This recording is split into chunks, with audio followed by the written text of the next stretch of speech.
Eu sei que tem gente que diz que com o tempo a gente se acostuma com a ausência, que é só uma fase, que família é isso mesmo. Mas tem ausências que doem diferente, porque acontecem mesmo com todos ali, do outro lado da parede. Me chamo Zuleide, tenho 73 anos. E essa história começa com um prato de sopa frio, uma toalha bordada e o som abafado das risadas da minha família, vindo da sala onde eu não fui convidada a entrar. Era aniversário do meu filho mais novo. Ele tinha me dito que Luana, minha nora, queria organizar tudo.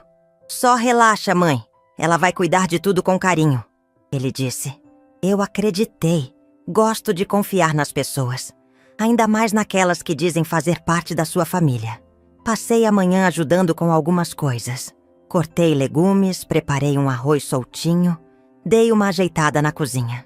Quando Luana chegou, disse que estava tudo lindo, mas que agora era melhor eu descansar, que ela assumiria dali pra frente.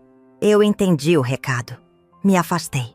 Quando ouvi os talheres sendo posicionados na sala, fui até lá, achando que estava na hora. Mas Luana veio até mim e falou com um sorriso apressado. Ai, Zuleide, será que você pode jantar aqui na cozinha hoje?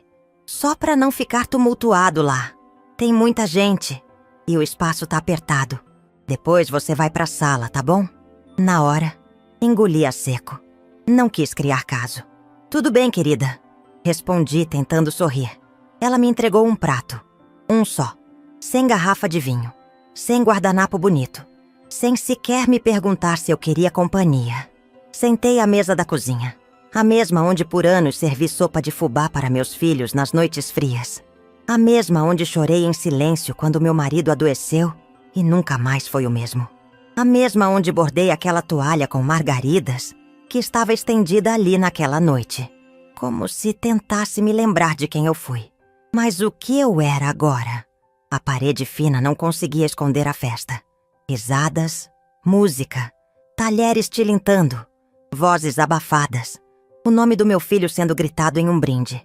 E eu ali, com um prato morno e uma solidão que gritava mais alto do que qualquer música da sala. Aquela não foi a primeira vez. Lembrei da vez que comprei um presente pro neto e ela disse que não era o estilo deles. Da vez que sugeri uma receita da família e ela respondeu com: essas coisas antigas não combinam mais com o nosso paladar. Dos olhares cortantes sempre que eu falava algo que não estava no tom certo. Mas naquela noite foi diferente. Terminei de comer devagar, lavando meu prato em silêncio. Me olhei no reflexo da janela escura. O cabelo branco preso num coque frouxo, as mãos enrugadas, o olhar cansado, mas não fraco. Nunca fui fraca. E ali, naquela cozinha, eu soube. Não era mais sobre ser incluída. Era sobre ser respeitada. Naquela noite, a dor foi o aviso. Mas a decisão viria no silêncio da madrugada. Um silêncio meu, escolhido, inquebrável. Não foi naquele jantar que tudo começou. A verdade é que ninguém é deixado de lado de uma vez só. A exclusão vem devagar, como um alarme que toca baixinho todos os dias, até que um dia você percebe que não ouve mais nada, porque já aceitou o silêncio. Quando o Breno, meu filho mais novo, conheceu a Luana, eu fiquei feliz. De verdade. Ela era educada, jeitosa, trazia um brilho nos olhos que ele há muito não tinha. Eu lembro do primeiro almoço em casa. Fiz minha torta de frango com palmito, a receita que sempre pedia nos aniversários. Ela provou, elogiou com um muito boa mesmo, parece comida de vó. Sorri sem entender de imediato o que aquilo trazia escondido. Mas os gestos foram ficando mais claros com o tempo. Trocaram os móveis da sala sem me consultar. Achamos que ficaria mais moderno assim, disse ela, enquanto a poltrona azul que usei durante meses para aliviar minhas dores na coluna desaparecia sem aviso. Substituíram meus quadros por imagens abstratas. Trocaram os panos de prato bordados por peças lisas, neutras, para combinar com a estética da casa. Eu achava graça no começo. Coisa de juventude, pensava. Mas aos poucos fui percebendo que minha presença era tratada como decoração antiga, daquelas que ninguém tem coragem de jogar fora. mas também não faz questão de deixar à vista. Aos domingos, quando eu fazia almoço, eles passavam na padaria antes e já vinham alimentados. Só um pãozinho mesmo, a gente não resistiu, diziam sorrindo, enquanto empurravam a comida no prato. Comecei a parar de cozinhar. Nas datas comemorativas, os convites vinham com hora marcada. Chega por volta das 4, mãe. A gente já vai ter feito a ceia, mas guarda um prato para você. Guardei muitos pratos e muitas palavras também. Lembro de uma vez no Natal em que preparei um panetone caseiro. Passei a tarde inteira sovando a massa, hidratando as frutas secas, polvilhando açúcar. Levei com orgulho dentro de uma caixa bonita. Luana abriu, sorriu sem mostrar os dentes e disse: "Ah, obrigada, Zuleide, mas a gente não consome açúcar refinado." O panetone ficou na cozinha, fechado, até janeiro. O que mais doía, porém, não eram as palavras. Eram os olhares. Aqueles olhares rápidos entre eles quando eu falava demais. Os sorrisos trocados quando eu dizia algo ultrapassado. A forma como meu neto foi crescendo e desaprendendo a me abraçar. A troca de vovó por Zuleide. Certa vez ofereci carona ao Breno num dia de chuva. Ele agradeceu, mas disse que já tinha chamado um motorista por aplicativo. E eu ali, debaixo do guarda-chuva, com a chave do carro na mão. O mesmo carro que eu vendi a televisão da sala para comprar quando ele entrou na faculdade. Essas memórias não são dores abertas. São cicatrizes sutis que a gente carrega no jeito de pôr a mesa, na forma de dobrar uma toalha, no tempo em que se demora olhando uma foto antiga. Uma em especial, a das margaridas. Quando o Breno era pequeno, costumava trazer flores do caminho da escola. Margaridas brancas, colhidas do canteiro da esquina. Ele dizia que pareciam comigo. Simples e feliz, ele falava. Guardei algumas entre as páginas do meu livro de receitas. Elas ainda estão lá. Anos depois, dei a ele uma colcha de cama que bordei com margaridas. Passei meses costurando à noite, na cadeira da varanda. Quando entreguei, ele agradeceu com pressa. "Ah, que legal, mãe! A gente vê onde coloca depois." Nunca vi aquela colcha no quarto de hóspedes, nem em uso. Talvez tenha ido para algum armário. Talvez tenha ido embora sem que eu soubesse. Eu fui ficando mais calada, me escondendo atrás de gestos úteis. Ajudava no que podia.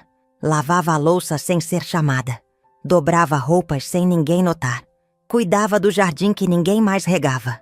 Eu era a mão invisível que mantinha tudo funcionando. Até que parei de ser necessária. No fundo, eu me perguntava: em que momento eu deixei de ser mãe para virar uma presença protocolar? Uma figura de fundo em fotos de família. Uma cadeira a mais que precisa ser deslocada. Talvez tenha sido quando comecei a pedir licença na minha própria casa. Lembro do dia em que precisei buscar um documento no escritório e encontrei a porta trancada. "Ah, Zuleide, a gente começou a usar para guardar umas coisas pessoais, sabe?" explicou Luana. Me chamou de Zuleide, não de mãe, e disse: "A gente começou a usar", como se eu não fosse mais parte de nada. Naquela noite, me sentei sozinha no jardim e fiquei olhando a mangueira que meu marido plantou quando nos mudamos ali. Pensei em tudo o que eu já tinha aguentado quieta. Nas vezes que deixei de comprar roupa nova para pagar as aulas de inglês do Breno. Nas noites em que levantei para esquentar leite durante a febre dele. No silêncio que aceitei por amor. Mas aquele silêncio começou a me ferir mais do que qualquer grito. E quando me sentei naquela cozinha no jantar do capítulo anterior, com minha toalha de margarida solitária, entendi de uma vez. Não era só descuido, era escolha. Eu havia deixado de ser vista. E por isso, a partir dali, eu escolheria a mim. Dizem que há uma diferença entre desistir e decidir ir embora. E naquela madrugada, eu descobri exatamente qual é. A casa estava em silêncio quando me levantei. O relógio da cozinha marcava 3h12. Era aquela hora em que até os barulhos dos canos parecem confidências. Pisei descalça no piso gelado, sentindo a textura irregular de cada azulejo como se a casa quisesse conversar comigo pela última vez. Eu tinha passado a noite inteira revivendo cada cena em que fui deixada de lado. Como se a memória tivesse ligado uma torneira que não sabia mais fechar. Mas não chorei. E talvez esse tenha sido o maior aviso. A dor tinha virado decisão. Peguei minha caixa de documentos no alto do armário da despensa. Estava lá há anos, escondida atrás de pacotes antigos de farinha. Abri com calma. Título de propriedade. Escritura registrada. Tudo no meu nome. A casa ainda era legalmente minha, mesmo depois de ter deixado de ser emocionalmente. Na época em que o Breno perdeu o emprego, há quase 7 anos, ele veio morar comigo novamente. Trouxe Luana e depois veio o bebê. Eu abri as portas sem pensar 2 vezes. Vendi uma das minhas joias antigas para reformar o quarto deles. Troquei o sofá da sala. Fiz as contas caberem no meu bolso aposentado. Mas ninguém nunca pensou em formalizar nada. Você é nossa mãe, Zuleide, eles diziam. Essa casa é de todos. Era de todos. Até eu precisar de um lugar na mesa. Voltei para a sala com um envelope em mãos. A mesma sala que eu vi ser transformada peça por peça, onde os retratos antigos foram substituídos por quadros frios e as plantas que eu cultivava trocadas por objetos que não precisavam de cuidado. O abajur, que antes ficava ao lado da minha cadeira de leitura, agora estava escondido no canto. Como eu. Peguei uma folha em branco. Não precisei escrever muito. A casa é minha, e hoje eu escolho deixá-la para trás. Não por vocês, mas por mim. Dobrei o bilhete, coloquei junto com a escritura sobre a mesa de jantar e, por fim, deixei a chave. A chave da casa. A chave que abria tudo, menos o coração deles. Subi ao meu quarto, vesti minha blusa de lã azul, peguei minha mala pequena com as roupas essenciais e desci com passos leves. Ninguém acordou. Nem mesmo o cachorro latiu. Talvez até ele tivesse se acostumado a me ver sumir, mesmo quando ainda estava ali. Saí pela porta da frente. E ali, pela primeira vez em muitos anos, senti o ar da madrugada como liberdade, não como solidão. Peguei o primeiro ônibus para a cidade da minha irmã. Ela sempre dizia: quando você cansar de ser invisível aí, vem ser amada aqui. Nunca levei a sério. Mas naquele dia, liguei para ela antes do sol nascer. A voz dela veio trêmula e sonolenta, mas cheia de calor. Você tá vindo mesmo? Tô. E dessa vez, para ficar o tempo que eu quiser. Ela me recebeu com café passado e olhos molhados. Me deu o quarto dos fundos, o mesmo onde brincávamos de casinha quando éramos meninas. Me cobriu com o cobertor bordado da nossa mãe. Pela primeira vez em muito tempo, dormi tranquila. Dias depois, minha ausência começou a ecoar onde antes minha presença era ignorada. Luana tentou me ligar 3 vezes. Depois mandou uma mensagem. Zuleide, o que tá acontecendo? Você saiu sem avisar. Breno tá preocupado. Eu li, mas não respondi. Não era raiva. Era consciência. Aos poucos eles começaram a entender. Talvez tenha sido o envelope. Talvez o bilhete. Talvez o fato de que, sem mim, a estrutura que sustentava a casa e a rotina se desequilibrou. Porque às vezes, o alicerce mais firme é justamente aquele que nunca aparece nas fotos. Soube por minha irmã que eles venderam a casa 3 meses depois. Alegaram que era grande demais. Disseram a amigos em comum que precisavam de um recomeço. Mas eu sabia. O recomeço já tinha acontecido. E não foi deles, foi meu. Aqui, na cidade pequena, ninguém me olha com indiferença. As vizinhas batem palma no portão só para contar novidades. Voltei a bordar. Entrego toalhas floridas para a igreja, panos de prato pro asilo. Abri espaço em mim mesma que eu nem sabia que existia. E toda vez que pego linha branca e verde para costurar margaridas, lembro daquele gesto final. A chave sobre a mesa. O silêncio no bilhete. A escolha de não esperar mais pela permissão de existir. Porque, às vezes, o maior grito de liberdade é não dizer nada. É deixar a porta aberta. Não para voltar, mas para seguir. Toda ausência deixa um eco. Mas o que ninguém espera é que o silêncio fale mais alto quando quem sempre esteve calada resolve ir embora. Os primeiros dias longe da casa foram como uma brisa nova que entra pela janela depois de anos de poeira. Eu acordava sem a ansiedade do que iam pensar, do que iam dizer, ou de onde eu deveria me encaixar. Pela primeira vez, eu não precisava me adaptar. Eu apenas existia. Na casa da minha irmã, fui ocupando espaços pequenos que pareciam enormes. O banco de madeira na varanda onde tomávamos café pela manhã. O canto da cozinha onde ela me deixava escolher o tempero do feijão. A poltrona ao lado da estante onde bordei minha primeira toalha em muitos anos sem esperar que alguém usasse. Enquanto isso, a outra casa, a que deixei, foi se esvaziando lentamente. Soube pelos vizinhos, aqueles com quem ainda troco mensagens, que Breno e Luana começaram a discutir com frequência. Pequenas coisas, diziam. A louça acumulada, a conta de luz atrasada. O neto que perguntava por que a vovó Zuzu não aparecia mais com pão de queijo quente nas tardes de domingo. Luana tentou manter a rotina. Recebeu os amigos para um jantar na sala nova. Só que dessa vez, não tinha quem organizasse a cozinha depois. Nem quem adivinhasse o gosto de cada um. As taças ficaram na pia. O arroz passou do ponto. E o silêncio entre ela e meu filho se alongou até o final da noite. Ninguém percebe o trabalho invisível, até ele desaparecer. Fiquei sabendo também que Breno passou semanas relendo o bilhete que deixei. A casa é minha, e hoje eu escolho deixá-la para trás. Não por vocês, mas por mim. Ele tentou me ligar algumas vezes. Depois escreveu: Mãe, se a gente fez algo que te feriu, me desculpa, mas isso tudo não precisava ser assim. Eu li, suspirei, mas não respondi. Porque pela primeira vez, eu entendi que resposta também é escolha. E eu escolhi não remendar aquilo que sempre fui, a única tentando costurar. A ausência começa a doer quando se percebe que era presença real. E a cadeira vazia na mesa de jantar, aquela que Luana achava que ocupava espaço demais, agora fazia falta.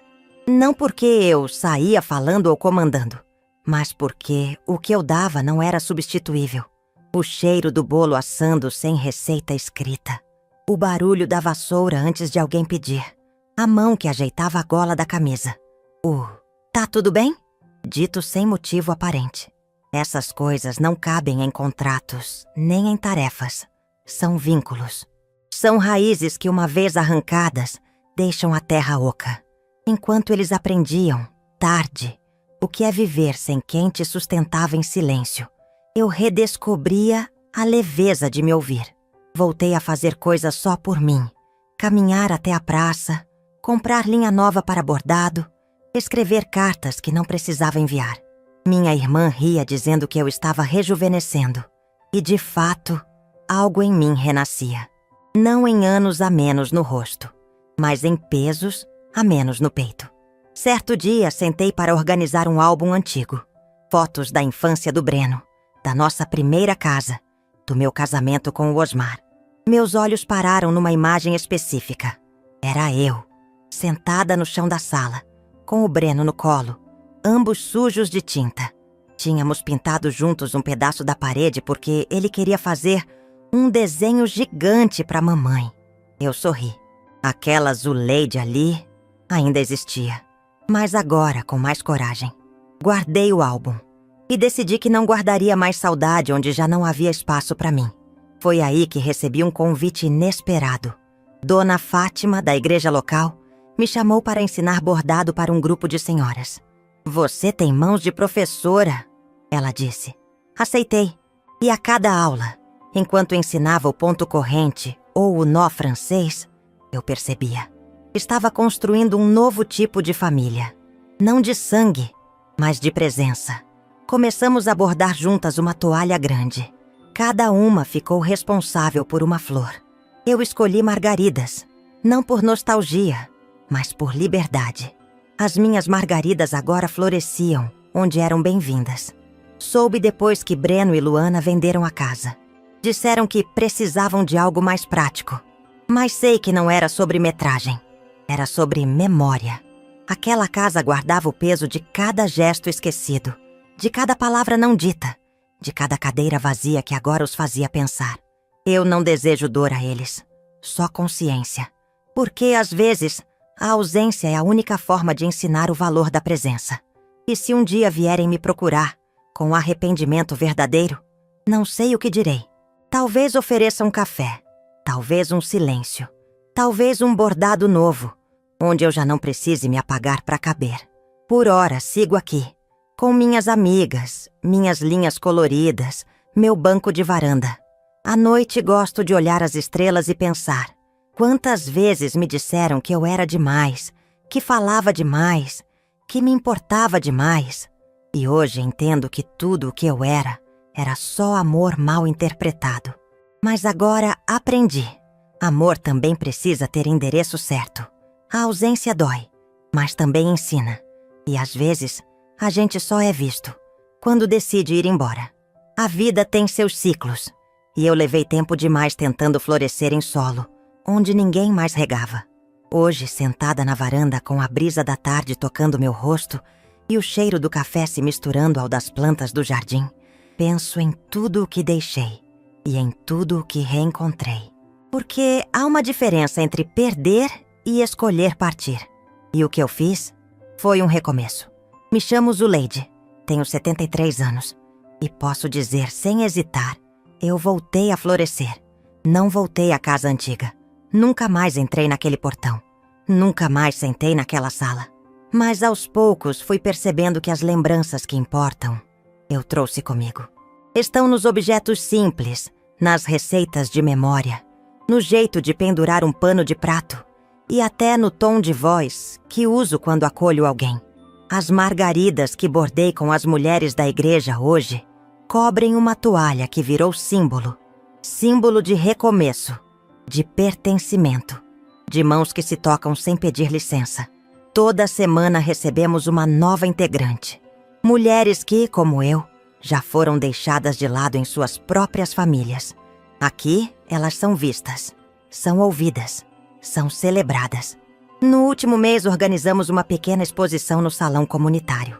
As toalhas bordadas ficaram penduradas em varais de madeira. Cada flor tinha nome, história, detalhe. E embaixo da minha, escrevi: margaridas florescem mesmo no asfalto. Basta que alguém as veja. Muita gente chorou. E eu também. Não de tristeza, mas de liberdade. Porque, pela primeira vez em muito tempo, minhas mãos criaram algo que não seria engavetado, que não seria recusado, que não dependeria da aceitação de ninguém. Minha irmã diz que minha energia mudou, que meu sorriso vem de dentro agora. Talvez tenha razão. Não carrego mais a sensação de estar me explicando o tempo inteiro. Aprendi a me amar sem o reflexo do outro. E isso é o que mais liberta. Outro dia, fui à feira da cidade e encontrei uma moça com um bebê no colo. Ela tropeçou e deixou cair uma sacola de frutas. Me abaixei, ajudei a recolher e ela me agradeceu dizendo: "A senhora me lembra minha avó. Ela também tinha mãos boas." Aquilo me tocou, não pelo mãos boas, mas pelo também. Porque ser lembrada como alguém que acolhe, que toca com leveza, que deixa marca, isso é tudo o que eu queria ter sido para minha família. E fui. Eles é que não viram. Não os odeio. Não guardo rancor. Apenas deixei de esperar reconhecimento. Eu era flor onde queriam cerâmica. Era presença onde só queriam silêncio. Era afeto onde só aceitavam eficiência. E por mais que doa, hoje entendo. Nem todo mundo tem estrutura emocional para lidar com alguém que ama em excesso. Mas agora não amo menos.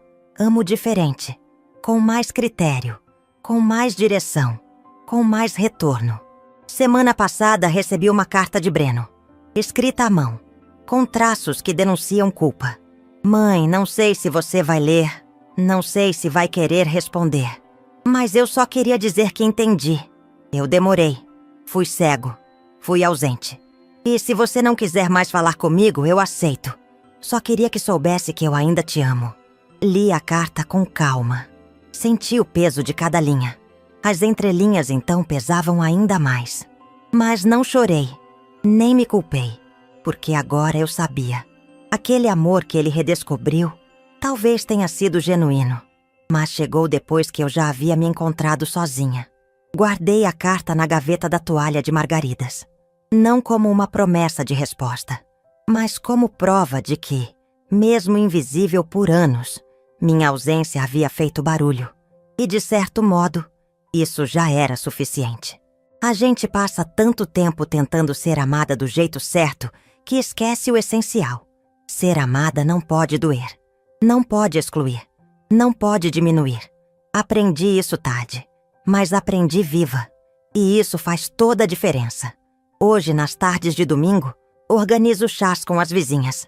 Conversamos sobre filhos, sobre a infância, sobre o tempo. E às vezes, quando alguém pergunta se sinto falta de antes, eu sorrio e digo, não, sinto orgulho de ter saído. Porque foi saindo que me encontrei. Foi deixando que me vi. Foi abrindo mão que me abracei.